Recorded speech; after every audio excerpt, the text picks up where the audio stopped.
What's up, guys? Orcas here, and wow, what a race, honestly, and what a decision NASCAR had to make at the end there. This I'm making this video immediately after the ruling because there's no way I could have made the video like after Blaney won the race, but they were still making the decision on who was going to advance, and I mean, I can't be mad at NASCAR for the ruling. We're just going to start off with the ruling immediately. So, Byron advances and Bell doesn't. I'm sure you all seen what happened, but basically what happened at the end, Bell was racing to beat Byron and advance on positions ahead of him. He was -1. Byron was +1, and Bell had to pass one more person, or someone had to pass Byron for Bell to advance.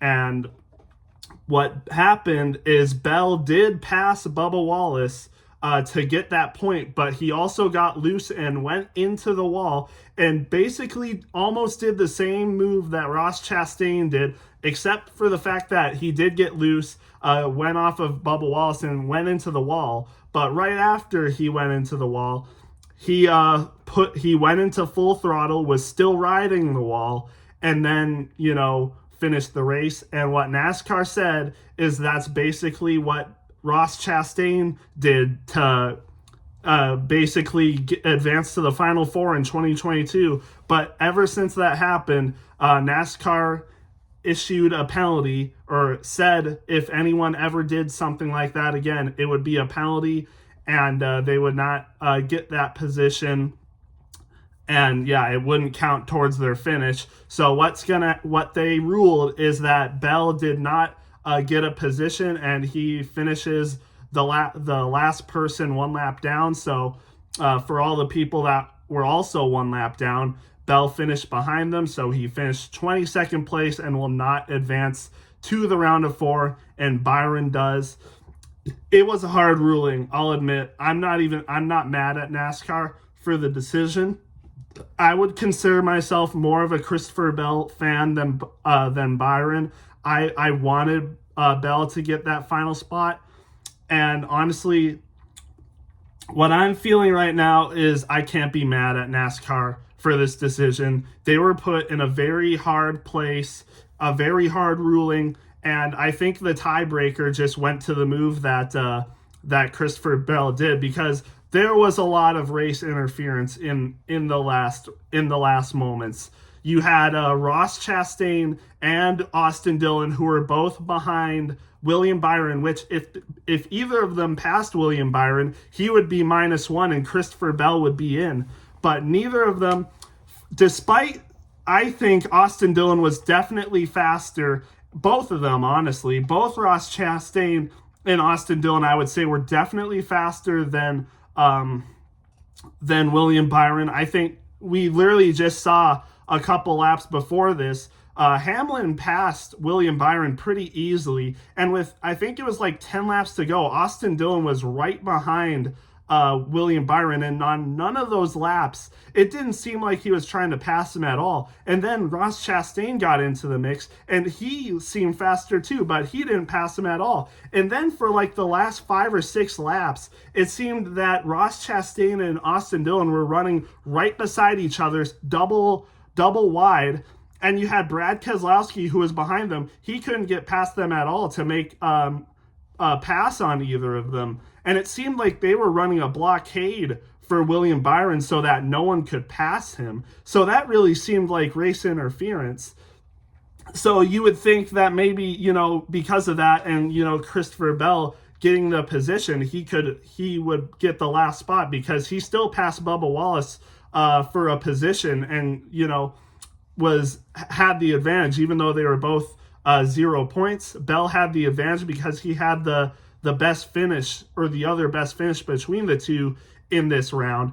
But again, you also had Bubba Wallace, who appeared to slow down just for Christopher Bell to pass him. So that was interesting. But then again, so both sides had race interference with them. I think it's pretty clear that Bubba Wallace slowed down for him.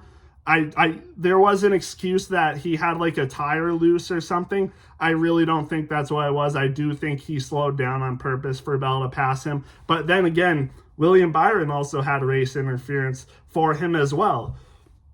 But the I think the tiebreaker went to Christopher Bell doing that thing where he got loose and got into the wall, but instead of, maybe peeling off the wall, he instead went full throttle into the wall, still going into the wall, and that's why they kind of made it a similar, reaction to what Ross Chastain did in 2022, where they have since banned that move. So I guess the ruling was that Christopher Bell did the same move that Ross Chastain did that one year, and that move has since been banned. So since Christopher Bell made that move, it's an illegal move. He doesn't get the position, and he finishes on the last person one lap down. So he does not get the points ahead of William Byron. So he ends up being -4 on William Byron instead of what he would have been as +0, which would have given him the advantage because of the previous 8 races. He had the best finish out of William Byron, so the tiebreaker would have went to him. But since, again, he did this illegal move, he finishes -4 under William Byron. Crazy end to the race, and I can't say I'm mad about NASCAR for the decision they made, but I do hope that they penalize Austin Dillon, Ross Chastain, and Bubba Wallace. I really think that's the only way that this will be fair. I think all 3 of those drivers should be penalized for race interference because that's exactly what they did. And again, like I said, I feel like the reason Bell did not make it is because of the tiebreaker, which went to him doing that illegal move as NASCAR claims it is. Again, there is the argument Christopher Bell had, and perhaps some other fans will say, is that he didn't mean to get into the wall like that. He got loose by himself, and also contact with Bubba Wallace, he got into the wall. But then I feel like you do have to make the correction is like he got into the wall, but he also went full throttle as well, keeping contact with the wall, and that's the reckless move that they're saying it is. And I kind of agree with that in a way. It is, you can't do that.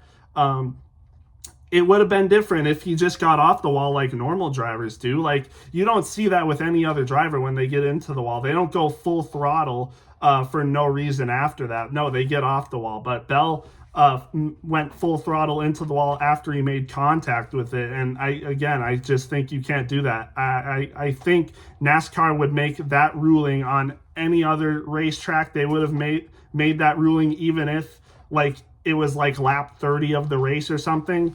I think that would have been penalized in any other situation. So I think this is the correct call. But again, I do think the 3 other drivers involved with this race interference should definitely be penalized. I think that's only fair, to be honest.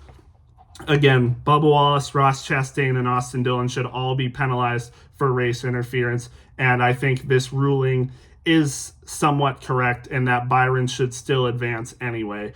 But that's just what I think about the race, or about that call. Other than that, I think this racing was really good. This is one of the better Martinsville races I've watched. Probably the best Martinsville race I've ever watched. I've only watched either 3 or 4 Martinsville races since I became a NASCAR fan. I can't remember if I watched the spring 2023 Martinsville race. That's when I was just becoming kind of a fan. I became a fan last year. I can't remember if I watched that race though. But I know for sure I watched the playoff Martinsville race last year, the spring Martinsville race this year, and now this race. And I would definitely say this one was easily the best out of all of them. The racing was really good. You were actually able to make passes on people. It was very tight racing between big people. And yeah, this racing was just really good. The tire fall off as well went really well, honestly. It wasn't like Bristol, but it was still there. Lots of different strategies being played. I think that was all really good. You had the caution sprinkled in there to, spice it up. Some of them were a little bit tedious, but I think, we had a healthy amount of cautions in this race. Just really good racing in general. so much happened, honestly. I mean, you had people like Chase Elliott, who was leading laps. It was looking like he could win the race, but unfortunately he had a bad pit stop, but he was still able to make his way up there. Had a little bit more setbacks, but he was still able to get up.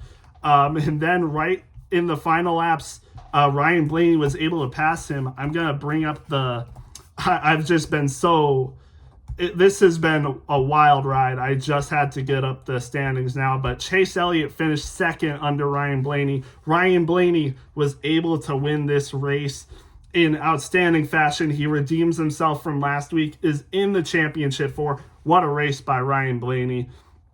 Definitely he should honestly be the talking point of this race, but unfortunately we had that huge incident between Christopher Bell, William Byron, and race interference, and of course the illegal move that he pulled off. That's going to be the storyline for this whole week, honestly. It might honestly even overshadow the championship race. Like, people are going to be talking about this all week and not have barely any focus on the championship race. This is just an insane moment for NASCAR. And yeah, I mean, this is going to be talked about for years, honestly. Like, people will go back to this race and remember, oh my gosh, remember that huge decision between Christopher Bell and Ryan Blaney? Or not Ryan Blaney, William Byron.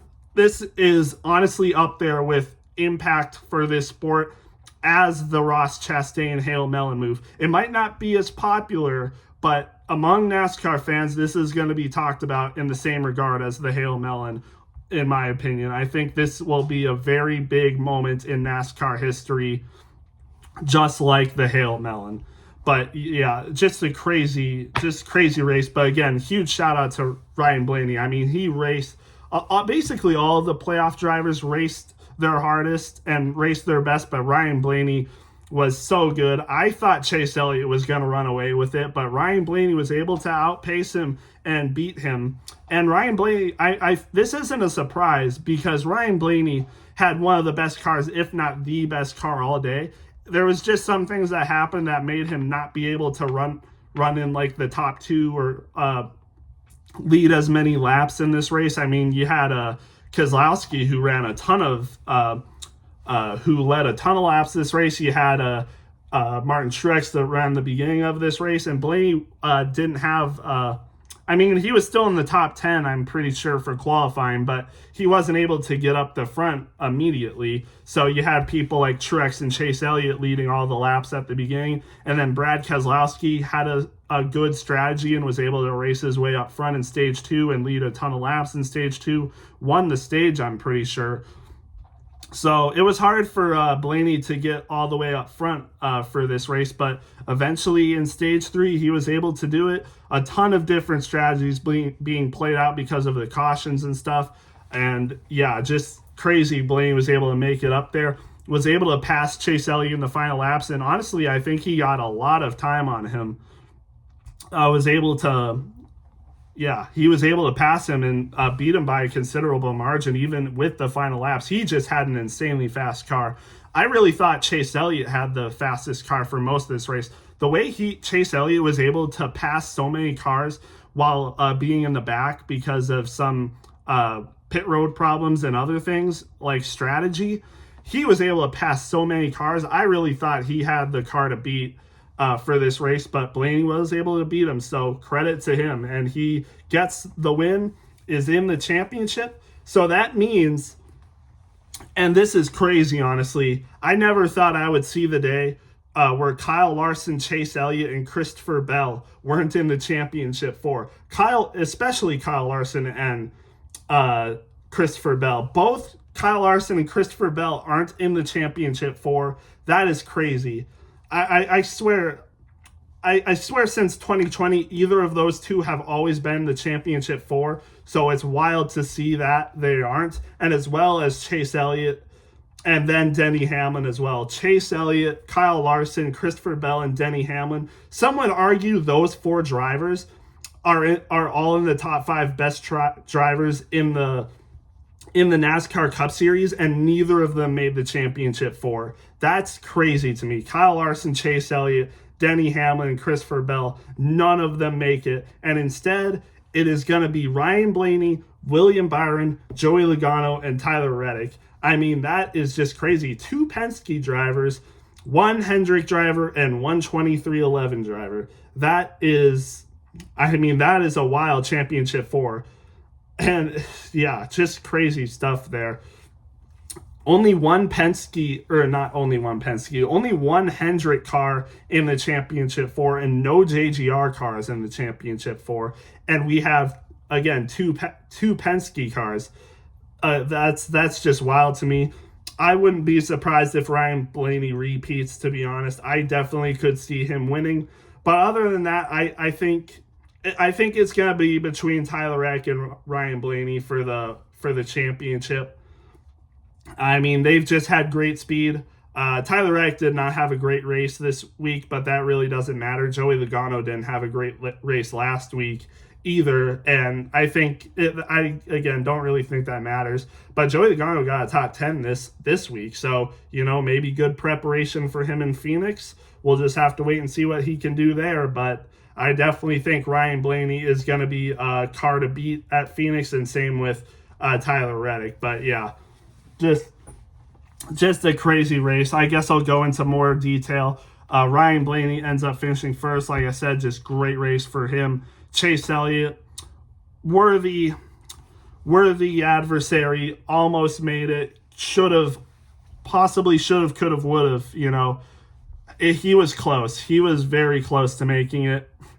And, this was a really good race. You can't really decide between the two. Both of them deserved it. You could argue even Kyle Larson deserved to make the championship 4. You could even argue Christopher Bell should have had a good case, or should have made the championship 4. But at the end of the day, racing is racing. It doesn't matter if you're the best car out there. If you don't win, or if you're in a certain situation and you're not in the championship 4, that's how it is. So just crazy stuff there. Denny Hamlin also finished 5th. I mean, good run, but you could tell basically the entire day he just did not have the car to win this race, and he was in a must-win situation in order to make the championship 4. Just wasn't able to do it. 5th place is normally really good for any driver, honestly, but just it wasn't good enough today, and doesn't make it in. Just unfortunate, but, maybe he'll have a chance next year. We'll just have to wait and see. But the years are slowing down. I think the announcer said he's like 43 years old, almost 44. So he's getting up there in age, and it's going to be harder and harder for him to win the championship that he so desperately wants. But it's just, or I guess his fans, I know he wants it, but, I almost think he's content with not, but he wants to, but just unfortunate for him. Shout out Austin Cindric, though, finishes 4th. Great race for Austin Cindric. I mean, if things played out differently for Austin Cindric, I don't know what he finished in the other 2 races in this round, but he was a very worthy playoff driver this year. People won't give him credit, but I will. Austin Cindric was one of the best drivers this year, honestly. He was a top 16 driver this year. I don't care what anyone says. He deserved to be in the playoffs, and he showed some worthy performances in the playoffs. I would not be surprised if he makes the playoffs next year and also has a pretty decent run in the playoffs. People like to dog on Cindric. I dogged on Cindric. I did not think he was a great driver, but he proved me wrong this year. He was a great driver this year, so credit to him. Finishes 4th. William Byron, like I said, finishes 6th, just enough to get him into the championship 4, and then obviously 7th and 8th belong to Austin Dillon and Ross Chastain. I'm not going to give them any credit. They did not race their hardest. They should be ashamed for what they did. Race interference, just no credit to them whatsoever. I've definitely lost some respect for Austin Dillon and Ross Chastain for race interference like that. I don't care if that's what the spotters and people told them to do. They should have more integrity, and they should race how they should normally race in any race. I don't care that they weren't going to win the race. They should have raced 100% like they always do. I mean, Austin Dillon, where's the energy when you won Richmond? Where's that energy? Like you couldn't have raced anywhere near as hard as you did in Richmond as you did here. I mean, just shameful for these two drivers here. I'm not going to give them any credit. Just going right past them. Brad Keselowski, great race, won a stage, should have had a better finish, but unfortunately, two drivers that finished ahead of you decided to cheat and race interference this race. You should have finished ahead of both of them. You were definitely better than those two. So credit to you. Joey Logano, 10th, great race for Joey Logano. Practice for Phoenix. Hopefully he has a good run in Phoenix. Great race for Joey Logano. Noah Gragson, surprisingly the highest finishing SHR driver. I think there would have been a couple SHR drivers in the top 10, but I feel like this race kind of just got a little bit crazy with cautions, and I feel just some people played better strategies than them. So people like Ryan Preece and Chase Briscoe finishing 14th and 15th. Honestly, I think they had the speed to run top 10. They were running top 10 most of this race, but again, I think the strategy with all the cautions and stuff, they just weren't as experienced with strategy as some of the higher finishing people. So still good races for them. Great performances from the SHR drivers in one of their last races. Phoenix is going to be the last race for SHR, so hopefully they can put on a performance, but a great performance from the SHR drivers nonetheless. 11th for Gragson, great race. Ryan Preece, 14th, great race. Chase Briscoe, 15th, great race he had. And then Josh Berry, 16th. I'd say he finished least, but I would also say he was probably also the worst out of all the SHR Fords, but still a great race for Josh Berry. Bubba Wallace Jr., 18th. Again, I'm not going to hold back on him either, even though Christopher Bell ended up not qualifying.